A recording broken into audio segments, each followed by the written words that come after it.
Hello, let's start the lecture 5 in class 10th electricity. Yes, what are we going to learn here?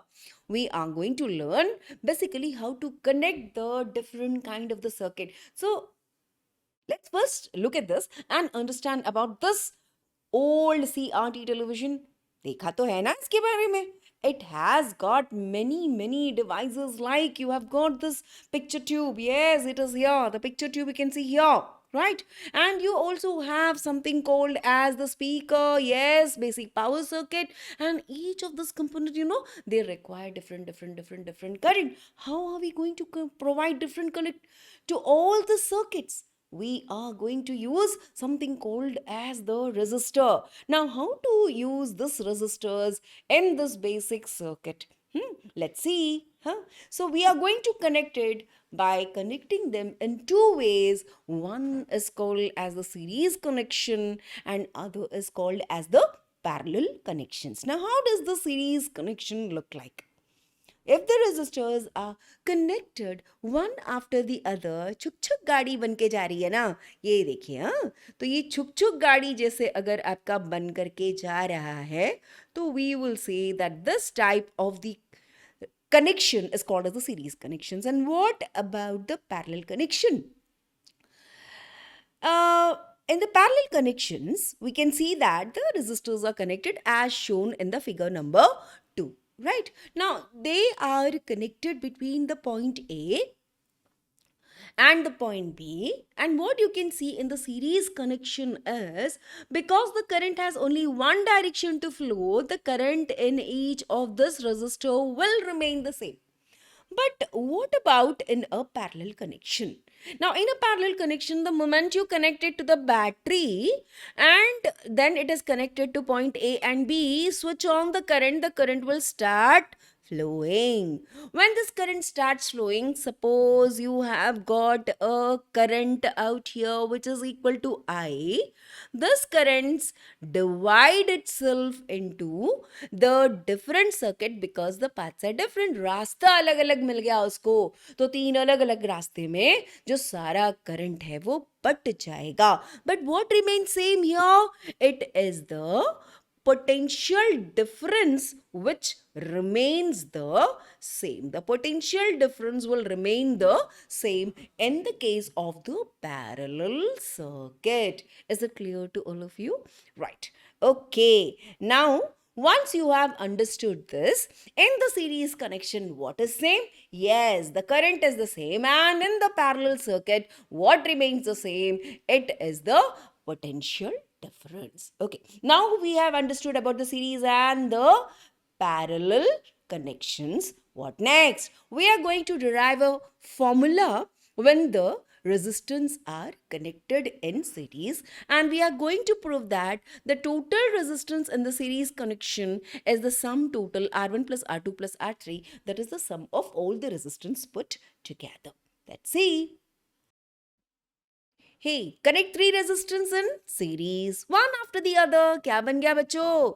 Resistance को series में connect कर लिया, और क्या चाहिए?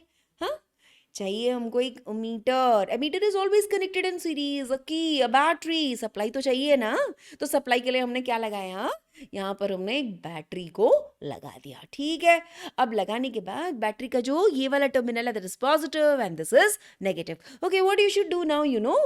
The current starts flowing. You can see that the current through each of this resistor will remain the same and the value will be equal to I. R1 के across भी I, R2 के across भी I and R3 के across भी आपको I ही तो मिलेगा. कुछ इस प्रकार से कनेक्शंस करने के बाद अब चेकआउट करें कि आपने एमीटर को सही लगाया कि नहीं. एमीटर सीरीज में तो लगा है, लेकिन इसके बाद चेक करना बेटा इंपॉर्टेंट है. Positive terminal of the ammeter को हमेशा कहाँ लगाना होगा? Positive terminal of the battery के साथ ही तो लगाना होगा. अच्छा, नेगेटिव को कहाँ से लगाना होगा? बोले नेगेटिव हमेशा negative terminal of the battery के साथ ही तो लगाना. ठीक है, लग गया. लगने के बाद हर एक रेजिस्टर के अक्रॉस पैरेलल में क्या लगा रहे हो? इसके अक्रॉस एक वोल्टमीटर, R1 के अक्रॉस एक वोल्टमीटर लगा दिया. पैरेलल में मेजरमेंट आई V1. ठीक है, और एक वोल्टमीटर लगाइए R2 के अक्रॉस V2 आई पोटेंशियल डिफरेंस. किन दोनों के पॉइंट्स के बीच में? तो ये दोनों पॉइंट जो रेजिस्टर के दोनों एंड्स के बीच में V2 का पोटेंशियल डिफरेंस मिला। और जब R3 के दोनों एंड में अपन ने एक वोल्ट मीटर को लगाया तो इसकी रीडिंग आ गई V3, ठीक है। तो वोल्ट मीटर हमें पता है कि पैरेलल में लगाया जाता है और हर एक रेजिस्टेंस में पोटेंशियल ड्रॉप कितना है, क्योंकि क्या होता है कि जब करंट एक जगह से दूसरी जगह पे फ्लो होता है ना, तो अगर मैंने बोला कि ये वाला पॉइंट C है, ये वाला पॉइंट D है और ये वाला पॉइंट आपका B है, तो अब ये वाला पॉइंट को आपने E ले लेना है, तो आप देखिएगा कि A हायर पोटेंशियल पे रहेगा C से, तो पोटेंशियल ड्रॉप हुआ ना। वैसे ही E और D के बीच में भी पोटेंशियल ड्रॉप हुआ ना, तो E और D के बीच में जो पोटेंशियल डिफरेंस है वो V2 है, हाँ। और वैसे ही जब मैंने R3 को कंसिडर किया और वोल्ट मीटर लगाया यहाँ पर, तो इसका जो पोटेंशियल ड्रॉप होगा that is equal to V3 हो गया। अब एक काम करते हैं, हम ये तीनों वोल्ट मीटर को हटा देते हैं और एक वोल्ट मीटर लगाते हैं किन दोनों पॉइंट्स के बीच में, टोटल तीनों रेजिस्टर्स को एक साथ लगा करके एक वोल्ट मीटर लगाते हैं और इसकी जो रीडिंग मुझे मिलेगी ना, पोटेंशियल ड्रॉप मिलेगी, that is equal to V। अरे क्या मिल गया? मिल गया ये एक्सपेरिमेंट करके कि भाई जो टोटल वोल्टेज जो तीनों रेजिस्टर्स की चारों तरफ में जो दो बेसिक एंड्स में जो मिला ना, वो जो मिला वो V1 plus V2 plus V3 मिला। यानी कि जो A और B के बीच का पोटेंशियल ड्रॉप है, potential drop across the resistor 1, potential drop across with V2 and the potential drop across the resistor R3, तीनों को सम करके मिल गया, ठीक है। अच्छा, मतलब करंट सेम है लेकिन वोल्टेज अलग अलग है। लेकिन एक बात इंपॉर्टेंटली देखना है कि जो तीनों का पोटेंशियल डिफरेंस अगर अपन जोड़ेंगे तो एंड वाले जो दोनों का पोटेंशियल डिफरेंस है ना, उन दोनों के बराबर होता है। बात समझ में आ गई? यस बोलो, यस। ओके, अब ओम्स लॉ पे आते हैं। ओम्स लॉ क्या कहता है? ओम्स लॉ कहता है V is equal to I into RS, ठीक है, ठीक है। पोटेंशियल ड्रॉप या voltage is equal to current multiplied by the resistance in the series. Okay, जब V1 की बात करती हूँ तो V1 में करंट कितना फ्लो हो रहा है, तो बोले I फ्लो हो रहा है। रेजिस्टेंस कितना है, तो बोले R1। V2 कितना होगा, I इंटू R2 होगा। एंड V3 कितना होगा, तो I इंटू R3 होगा। क्लियर? ओके, अब लगा दो फॉर्मूला में 1 में, हाँ, V1 V2 V3 और V का फॉर्मूला लगा दो। जहां मेरे पास V है उसकी जगह हमने क्या लिखनी है, I into R S. V1 की जगह I इंटू R1, V2 की जगह I into R2 and V3 की जगह I इंटू R3। अरे करंट तो सेम है ना, तो ब्रैकेट से बाहर क्यों नहीं निकाल सकते? बिल्कुल निकाल सकते हैं। तो हमने देखा I और I को कॉमन निकाल लिया, यहाँ बचेगा R1 plus R2 plus R3। अब क्या करें, तो ये दोनों I कैंसिल हो गया, ठीक है। तो बचता क्या है, R S is equal to R1 plus R2 plus R3। यानी कि if RS is the effective resistance of the series, we know that, and if there are n number, यहाँ हमने 3 कनेक्ट किया है, आपने n number of resistors उसमें लगा दिया, तो क्या होगा, total resistance in the series will be equal to R1 plus R2 plus R3 and so on up till Rn. Okay, is this clear? जब सीरीज में कनेक्ट करते हैं तो छुक छुक गाड़ी बनती है, एक के पीछे एक आपका रेजिस्टेंस लग जाता है। और उसके बाद में क्या याद रखना है कि सभी में रास्ता तो एक ही है, तो करंट सेम होगा लेकिन पोटेंशियल ड्रॉप अलग अलग होगा, ठीक है। ओम्स लॉ लगानी है, V is equal to V1 plus V2 plus V3, और ओम्स लॉ क्या कहता है, V is equal to IR। बस फॉर्मूला लगाइए और डेरिवेशन खत्म। और पता है, टाइमर लगा के ये पूरा सर्किट और पूरा डेरिवेशन आप 3 मिनट में कर सकते हो। करके देखोगे? हाँ, 3 मिनट का टाइमर लगा लेते हैं, पहले याद कर लो और फटाफट फटाफट डायग्राम बना करके ये पूरा का पूरा आप डेरिवेशंस ना 3 मिनट में कर सकते हो। करके देखना, आ जाएगा। हाँ, एक बार में थोड़ा सा टाइम अगर ज़्यादा लग गया दोबारा ट्राई करना। हाँ, और एग्जाम में अगर आया तो सिर्फ और सिर्फ कितने मिनट में करना है, 3 मिनट या उससे भी कम समय में। हाँ, इसका मतलब ये नहीं कि हैंड राइटिंग बिगाड़ोगे ना, नीटनेस नहीं बिगाड़ना है, अच्छे से करना है। Okay, let's try the next. Okay, अब मैं आपको एक डायग्राम दूंगी और इस डायग्राम में आपको पता लगाना है कि इसमें मिस्टेक्स कहाँ पर है। देखोगे? चलिए, देखिए मैंने 3 रेजिस्टेंस को लगाया यहाँ पर, एक रेजिस्टेंस R1, R2 और R3, बैटरी लगा दी भैया, फिर यहाँ पर एक वोल्ट मीटर लगाया और यहाँ पर एक अमीटर लगाया। बताइए इसके अंदर में क्या क्या गलती है? वीडियो को स्टॉप कीजिए, आंसर बताने की कोशिश कीजिए। चलिए चलिए चलिए बताएं। हाँ, पहली दिक्कत कहाँ है? पहली दिक्कत ये है कि भाई करंट तो फ्लो हो रहा है, लेकिन आपका ये जो की है ना, ये ऑन नहीं है। तो हमें क्या करना चाहिए बताओ? हम्म, क्या करना चाहिए बच्चों? यस, की को ऑन करना चाहिए, नहीं तो थोड़ी ना करंट फ्लो होगा। और एक क्या गलती है? वोल्ट मीटर को लगा दिया सीरीज में, जो गलत है, और अमीटर को कहाँ लगा दिया? तो बोले पैरेलल में, ये भी तो गलत है। तो क्या करना होगा? देखो, सही करने के लिए आपको ये एमीटर में चेंज करना पड़ेगा। क्या अभी भी सही है? नहीं है सही। क्या सही होना चाहिए था? अमीटर उल्टा लगा है। अमीटर का नेगेटिव जो लगेगा वो पॉजिटिव के साथ लगा हुआ है, और पॉजिटिव जो है वो नेगेटिव के साथ लगा हुआ है। गलत गलत गलत। क्या करना चाहिए? हाँ, इसकी टर्मिनल्स की जो ए को जहां नेगेटिव था उसको पॉजिटिव, और पॉजिटिव था वहां पर नेगेटिव हो गया। अब हो गया सही। आपने बिल्कुल सही बोला था। लेकिन अमीटर क्या ये पैरेलल में लगेगा? ये तो गलत है। क्या लगना चाहिए यहाँ पर? तो वोल्ट मीटर लगना चाहिए था। तो वोल्ट मीटर जैसे लग गया तो सही हो गया। क्या वोल्ट मीटर में भी आपके पास में प्लस और माइनस था? हाँ ना, था ना।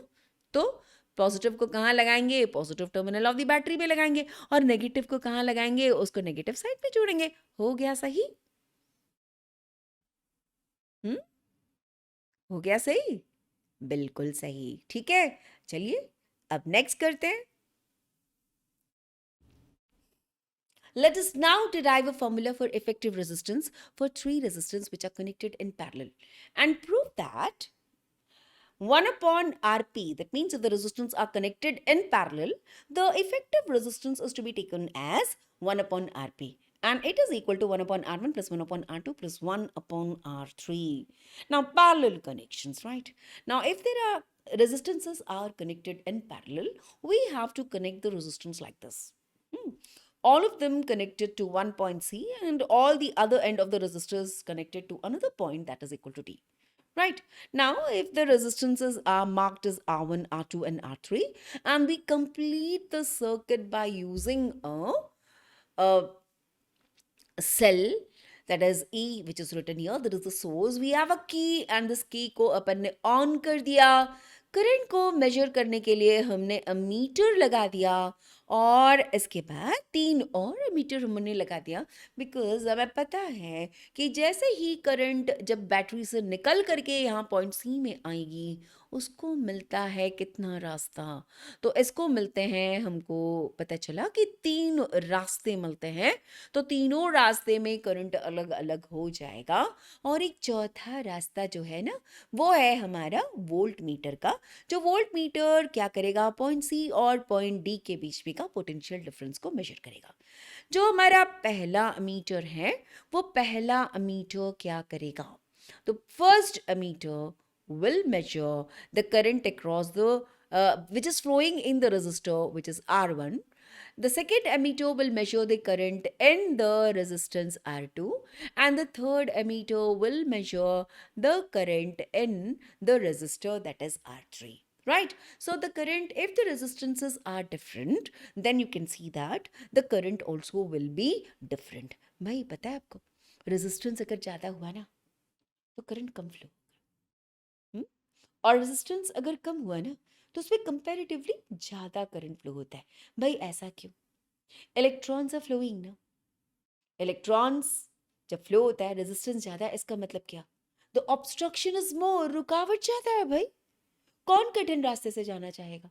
ज़्यादा लोग तो नहीं जाना चाहेंगे ना। तो इसलिए वैसे ही इलेक्ट्रॉन्स भी कठिन रास्ता नहीं चाहते। रेजिस्टेंस ज़्यादा यानी रास्ता कठिन।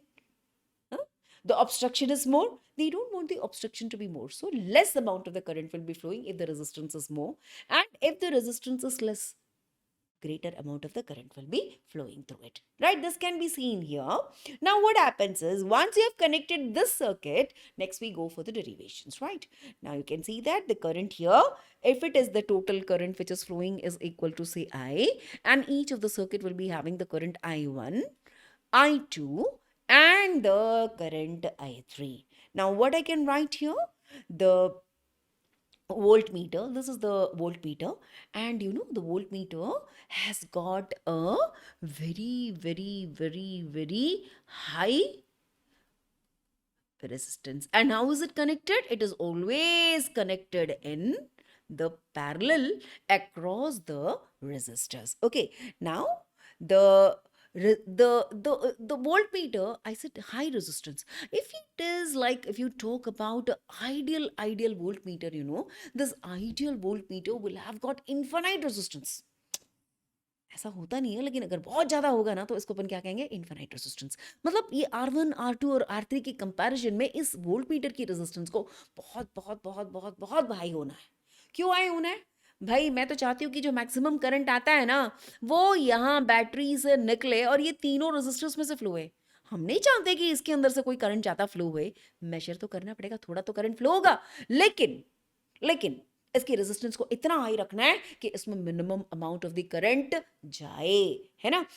तो ये वोल्टमीटर की खासियत होती है। नंबर वन, बोलो बोलो बोलो, यस, नंबर वन कि इसको पैरेलल में कनेक्शन करेंगे, और नंबर टू ये वोल्टमीटर की रेजिस्टेंस इतना ज्यादा हाई रखेंगे कि टोटली जब हम लोग उसको सर्किट में कनेक्ट करें तो बहुत कम करंट इसके अंदर से फ्लो होना चाहिए। चलिए, अब रेजिस्टेंस हो गया, डिस्कशंस वोल्टेज के बारे में। अब आते हैं हम अपने डेरिवेशन की ओर। तो डेरिवेशन में क्या देखा जाएगा? मुझे क्या पता चला, बोले आई जो करंट आया वो बट गया था, that is I1 I2 and I3. So what is this total current I? The total current I, if you can read the I here, and I1 in the first emitter, I2 in the second emitter, and I3 in the second emitter, what is observed? I is equal to I1 plus I2 plus I3. ठीक है, this is the equation number one, and we all know about the Ohm's law. It gives you the relation between voltage, current and the resistance. We know V is equal to I into R. So that gives me the value of I. I is equal to voltage divided by the resistance in parallel. That means when they are connected in this way, the total resistance, whatever it comes, is to be taken as Rp. Okay. Now what about I1? It is V by R1 because potential difference across each of the resistor remains the same. So what is same here? The potential difference remains the same. I1 is equal to V by R1, resistance changes. I2 is equal to V by R2, and I3 is equal to V by R3. Okay. Now if I want to substitute this equation, I1, I2 and I3 is equal to I, with the values respectively, I is equal to V by Rp, I1 is equal to V by R1, I2 is equal to V by R2 and I3 is equal to V by R3, what will I get? V by Rp, देखो इसके बदले में लिख लेना, ठीक है, and then we will get V by R1, V by R2 and V by R3. Okay. अब क्या करना है? देखो V तो सबका सेम है, कॉमन निकाल लेंगे, cancel this. What is the final value? We know that 1 upon Rp is equal to 1 upon R1 plus 1 upon R2 plus 1 upon R3, where Rp is the effective resistance in parallel. Okay. Now, if N is the number of resistance we have got, then 1 upon Rp becomes 1 upon R1 plus 1 upon R2 plus 1 upon R3 and up till 1 upon R1. जितने भी लगाना चाहोगे सारे आप इकट्ठे लगा लो. This is the derivation for when the resistance are connected in parallel. Okay. Now, the reciprocal of the effective resistance in parallel is the sum of the reciprocal of the individual resistance. This is the final value what you have to write. Okay. बन गया? So आपको पता है एक छोटी सी secret, वो secret क्या है पता है? वो सीक्रेट ये है कि अगर आपने सबको सीरीज में कनेक्ट कर लिया ना, total R1 R2 R3 R4 R5 ऐसे R7, हाँ, इनका जो टोटल रेजिस्टेंस आएगा, जो सबसे बड़ा रेजिस्टेंस आएगा ना, उससे भी बहुत बड़ा होगा। लेकिन जब आपने रेजिस्टेंस को आपने लगाया कैसे? पैरेलल में। तो पैरेलल में लगाओगे ना तो टोटल जो रेजिस्टेंस पैरेलल का आएगा, जो सबसे छोटा वाला रेजिस्टेंस आएगा ना, उससे भी छोटा ही आएगा। याद कर लो, सीक्रेट है। जब ऑब्जेक्टिव आएगा ना तो फटाफट टिक कर लेना, ठीक है? ओके, नाउ 3 मिनट में इसको भी ट्राई कर सकते हो बच्चों, टाइमर लगा के। हाँ, derivation in parallel also can be written in 3 minutes. Try करके देखना। हाँ, okay. What happen if appliances are connected in parallel? अब पैरेलल में लगाया, हाँ, देखो same fridge, same iron, same television, but now they are all connected in the parallel. देखो current तो बटेगा, हाँ, पोटेंशियल डिफरेंस सेम रहेगा, अब क्या होगा, अलग अलग करंट। देखो, अगर टीवी है तो टीवी को कम करंट चाहिए, हाँ, फ्रिज है तो उसको ज़्यादा करंट चाहिए, हाँ, तो अलग अलग करंट जैसी ज़रूरत वैसे वैसे बहने लगेगा। मान लो कि मैंने टीवी को ऑफ कर दिया, लेकिन अ, अब क्या देखोगे, अब क्या देखोगे, आपका फ्रिज भी चल रहा है और आयरन बॉक्स भी चल रहा है, क्योंकि आपने स्विच किसका ऑफ किया, तो बोले टेलीविजन का ऑफ किया ना। तो आपको सिर्फ फ्रिज और आयरन बॉक्स चलाना है, वो दोनों अपना अपना चलते रहेंगे और इसमें से करंट फ्लो होता हुआ ही रहेगा। देखो, इसमें से करंट निकलेगा मेन सप्लाई में से, और यहाँ दोनों पटेगा कट जाएगा, सिर्फ टेलीविजन अब आपको नहीं देखना है, ठीक है। Okay, now all the home appliances are connected in parallel. Okay, now अब आते हैं हम लोग घर के सामने, जाना बेटा, आपके घर के सामने एक मीटर लगा होता है, हाँ? और इस मीटर को हम घर से, जैसे सप्लाई आती है, जैसे बाहर में जो वायर्स लगे रहते हैं, उससे अपने घरों तक का हमारा सप्लाई आता है, एक वायर निकल करके आता है, और वो इस मीटर के साथ, जो आपके सामने दिख रहा है ना, ये जो मीटर है, इस मीटर के साथ में कनेक्टेड होता है। ये मीटर तो सबके घर में होगा, देखा है ना आपने, yes, you must have seen this all. So what you can see here, how it is connected बेटा, it is not connected in series but इसको वापस बोल रही हूँ, घर के सामने आपने ये मीटर लगा हुआ देखा है, सबके घर में होता है भाई, थोड़ा ध्यान देना तो। यस, ये मीटर क्या बताता है, how much electric power you have consumed in that month. Based on that, the billing will be done and you have to pay it to the electricity board every month. Yeah, Papa does it, Mama does it. Yes. Now, how is that connected? Supply आती है आपकी, हाँ? कहाँ से, तो main supply होता है, हाँ? रोड पे लगा होता है, वो कनेक्शन आपके घरों तक आता है, और घर में आने के बाद इसका कनेक्शन कैसे होगा। हम चाहते हैं कि सारा का सारा करंट इस मीटर के अंदर से फ्लो होके जाए, सारा करंट बटना नहीं चाहिए, तो कैसे कनेक्ट करके रखेंगे बच्चों, यस बताओ, सीरीज में होगा, पैरेलल में होगा, या मिक्स्ड में होगा, भाई जल्दी बताओ, यस सीरीज में होता है बच्चा, बिल्कुल सही बात। Current that flows into our house has to flow from the meter, तब तो बिलिंग ठीक होगी ना, नहीं तो गड़बड़ नहीं हो जाएगा। हाँ, यस, घर के सारे अप्लायंसेस ड्राइंग रूम में जो रखे हुए हैं ना, खूब सारे लाइट्स और सब चीज़ें, फैन, एसी, कैसे कनेक्टेड होते हैं आप बताइए, हाँ, सीरीज में, पैरेलल में, या मिक्स्ड, पैरेलल में, यस करेक्ट, क्योंकि एक को आपने बंद किया तो बाकी सब चीज़ें चलनी चाहिए, है ना। Okay, if one switch is on, other appliances should work, it will work. Okay, what are the advantage of connecting the electrical devices in parallel with the battery or the supply instead of connecting them in series? The first is, when number of electrical devices are connected in parallel, each of this device get the same potential as the supplied voltage. Due to this, other devices are not affected if one device fail. In series connection क्या होगा? If one device fails, the circuit breaks and others also stop working. The second advantage is, the parallel circuit divides the current through the electrical devices, that each device get proper current depending upon the resistance. Whereas in series connection क्या होगा? All the devices will get the same current. काम का ही नहीं है, किसी को ज़्यादा current चाहिए, किसी को कम चाहिए, तो जितना चाहिए उतना लेगा ना पैरेलल में। हाँ, सीरीज में क्या होगा, सबको ज़बरदस्ती उतनी करंट देंगे जितना एक को मिल रहा है।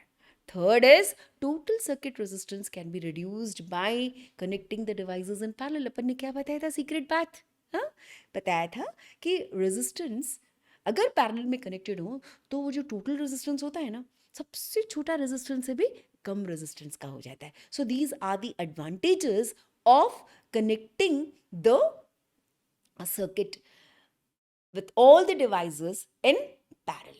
Okay, so this is a very important question, याद करना चाहिए, है ना। Okay, लिख लीजिएगा और याद भी कर लीजिएगा। चलो, आज का ये छोटा सा वीडियो है ना, यहीं खत्म होता है। अब आपको क्या करना है, आपको जाना है नीचे, और क्या करना है, आपने जो जो इस वीडियो में सीखा है ना, इसके बारे में पॉइंट्स लिखनी है। कितने पॉइंट्स लिखनी है, कम से कम 5 पॉइंट्स लिखनी है, ठीक है। और लिखिएगा, और मुझे बताइएगा, मैं चेकआउट करूँगी, ठीक है? ओके, और हाँ, अपने फ्रेंड्स को भी बोलना सब्सक्राइब करने के लिए। Thank you.